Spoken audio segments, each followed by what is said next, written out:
السلام علیکم۔ آج کی ویڈیو میں ہم ایک ایسے موضوع پر بات کریں گے جو بہت سے دلوں کے قریب ہے۔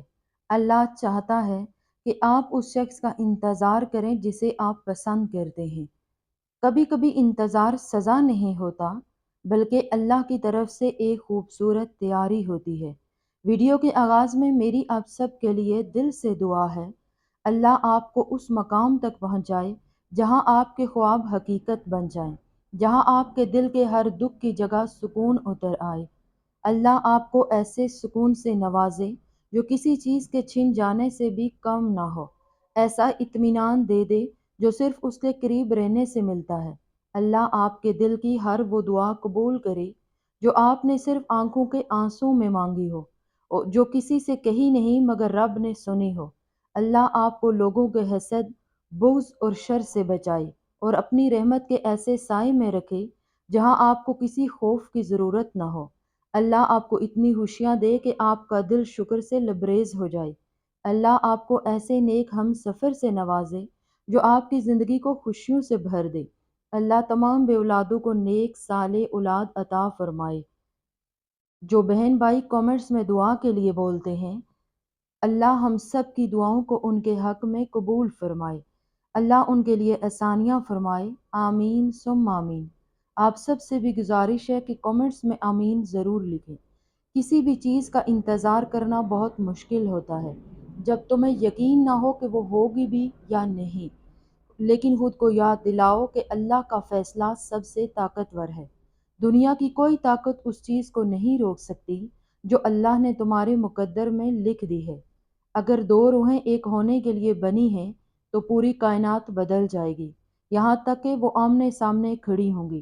نہ کوئی پہاڑ اتنا بھاری ہے، نہ کوئی سمندر اتنا گہرا، نہ کوئی وقت اتنا لمبا، کیونکہ تقدیر ہمیشہ یقین کے ساتھ چلتی ہے۔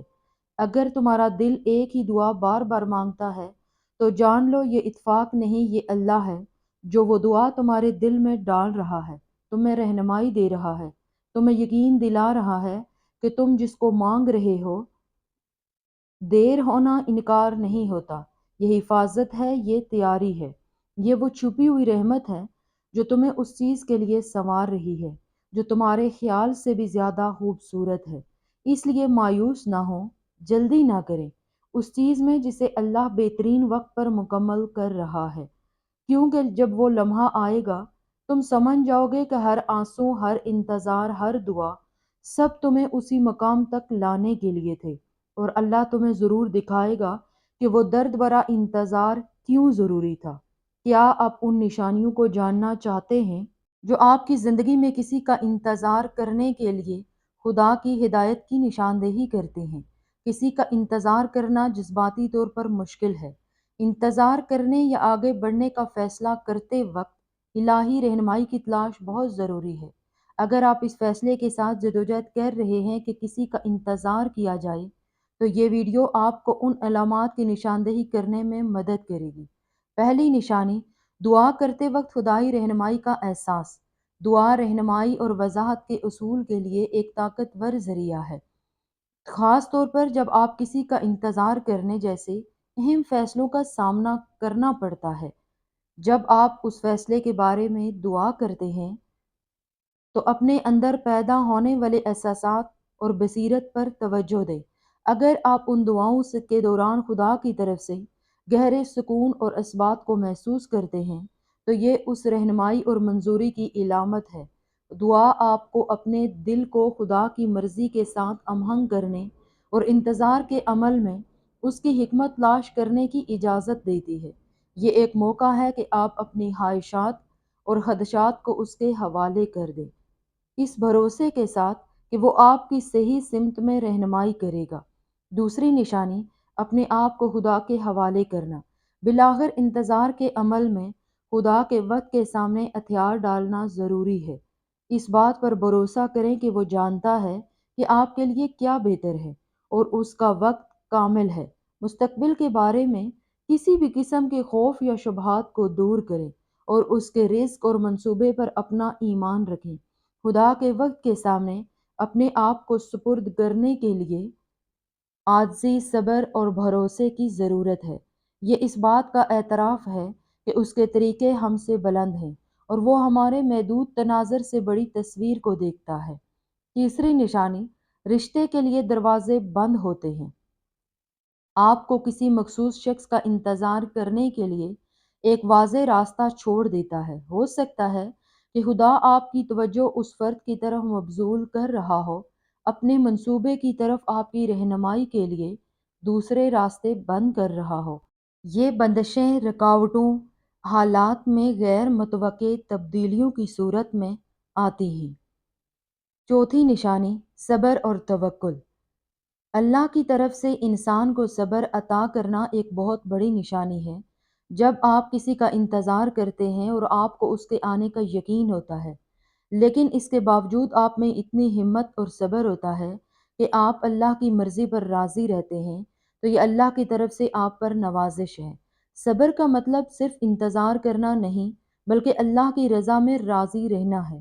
جب آپ کسی خاص شخص کے بارے میں سوچتے ہیں اور اس کا انتظار کرتے ہیں، تو اگر آپ کو گھبراہٹ، پریشانی یا بے چینی نہیں ہوتی، بلکہ آپ کو سکون اور تسلی ملتی ہے کہ اللہ کے وقت پر ہر چیز ٹھیک ہوگی، تو یہ اللہ کی طرف سے آپ کو صبر کی طاقت دینے کی نشانی ہے۔ اس کا مطلب یہ ہے کہ آپ کو اللہ پر یقین ہوتا ہے کہ اگر آپ کا انتظار ہو رہا ہے، وہ آپ کے لیے بہترین وقت پر اس شخص کو آپ کے سامنے لے آئے گا۔ پانچویں نشانی، زندگی میں آسانیاں۔ جب اللہ کسی کے لیے کسی اچھے شخص کا انتظام کر رہا ہوتا ہے، تو اس کا اثر انسان کی زندگی میں آسانیوں کی صورت میں ظاہر ہوتا ہے۔ اس کا مطلب یہ نہیں کہ انسان کی زندگی میں کبھی مشکلات نہیں آئیں گی، لیکن جب انسان کسی خاص شخص کے انتظار میں ہوتا ہے، تو اللہ کی مدد سے اس کے راستے میں آئی ہوئی مشکلات کم ہو جاتی ہیں۔ اگر آپ اپنے انتظار کے دوران زندگی کے دوسرے امور میں کامیاب ہو رہے ہیں، آپ کی روزمرہ کی مشکلات حل ہو رہی ہیں اور آپ کو ہر کام میں آسانی مل رہی ہے، تو یہ ایک علامت ہے کہ اللہ آپ کے انتظار کو اہم سمجھتا ہے اور آپ کی دعاؤں کو قبول کر رہا ہے۔ اللہ کی طرف سے یہ آسانیاں آپ کو یہ سمجھا رہی ہیں کہ جو آپ کا انتظار ہے وہ آپ کے لیے جلد آ رہا ہے۔ چھٹی نشانی، دل کا سکون اور من کا اطمینان۔ اس کا مطلب یہ ہوتا ہے کہ اللہ نے آپ کے دل میں یہ سکون پیدا کیا ہے کہ جو آپ کا شریک حیات یا پسندیدہ شخص ہے وہ آپ تک پہنچے گا اور اللہ کے وقت پر سب کچھ ٹھیک ہوگا۔ جب آپ کسی خاص شخص کا انتظار کرتے ہیں اور آپ کے دل میں بے چینی یا خوف نہیں ہوتا، بلکہ سکون اور اطمینان کا احساس ہوتا ہے کہ اللہ آپ کی دعاؤں کو سن رہا ہے، تو یہ اس بات کی نشانی ہے کہ اللہ آپ کو اس شخص کا انتظار کرنے کی حکمت دے رہا ہے۔ ان تمام نشانیوں کا مطلب یہ ہے کہ اللہ نے آپ کو صبر، سکون، دعاؤں کی قبولیت اور زندگی میں آسانیوں کے ذریعے یہ پیغام دیا ہے کہ آپ کا انتظار بے معنی نہیں ہے، بلکہ اللہ کے وقت پر وہ شخص آپ کی زندگی میں آ جائے گا، کیونکہ اللہ کے فیصلے بہترین ہوتے ہیں۔ ساتویں نشانی، مستقل تصدیق۔ خدا آپ کو اپنے فیصلوں کی تصدیق دینے کے لیے مختلف ذرائع سے بار بار اشارے دیتا ہے۔ یہ تصدیق قرآن مجید میں آیات کی صورت میں ہو سکتی ہے، کسی مذہبی رہنما کی نصیحت، آپ کے خواب، یا پھر کسی وعظ یا سبق میں جس پر آپ کو خاص توجہ دینی پڑتی ہے۔ یہ تصدیق اس بات کو ثابت کرتی ہے کہ جو کچھ آپ محسوس کر رہے ہیں یا جو آپ سوچ رہے ہیں وہ خدا کی مرضی کے مطابق ہے۔ فرض کریں کہ آپ کسی کے لیے انتظار کرنے کا فیصلہ کرتے ہیں اور پھر آپ ایک روز قرآن کی ایسی آیت پڑھتے ہیں جو آپ کے فیصلے کو مضبوط کرتی ہے، یا آپ کسی محفل میں بیٹھے ہیں، وہاں کسی عالم سے ایسی بات سننے کو ملتی ہے جو آپ کے دل میں موجود شک اور تذبذب کو دور کر دیتی ہے۔ یہ سب تصدیق کے ذرائع ہو سکتے ہیں۔ آٹھویں نشانی، ترقی اور تیاری۔ انتظار کرنے کا ایک اور مقصد یہ بھی ہو سکتا ہے کہ خدا آپ کو ذاتی طور پر تیار کرنا چاہتا ہے تاکہ آپ کسی خاص رشتے یا زندگی کے نئے دور کے لیے تیار ہوں۔ اس دوران آپ کی روحانی، جسمانی اور ذہنی ترقی ہو رہی ہوتی ہے تاکہ جب وقت آئے تو آپ اس نئے تعلق یا چیلنج کو سنبھالنے کے لیے مکمل طور پر تیار ہوں۔ اگر آپ کسی خاص شخص کے لیے انتظار کر رہے ہیں تو اس دوران آپ خود کو بہتر بنانے، اپنی روحانیت کو گہرا کرنے اور اپنی زندگی کے دوسرے اہم پہلو پر کام کرنے کا موقع پاتے ہیں۔ یہ سب آپ کی تیاری کا وقت ہوتا ہے، تاکہ جب آپ دونوں کا رشتہ شروع ہو تو آپ اس رشتے کو صحیح طور پر نبھانے کے قابل ہوں۔ اگر آپ خود کو ان میں سے کوئی علامات محسوس کرتے ہیں تو اس کا مطلب یہ ہو سکتا ہے کہ خدا آپ سے یہ چاہتا ہے کہ آپ کسی کے لیے انتظار کریں۔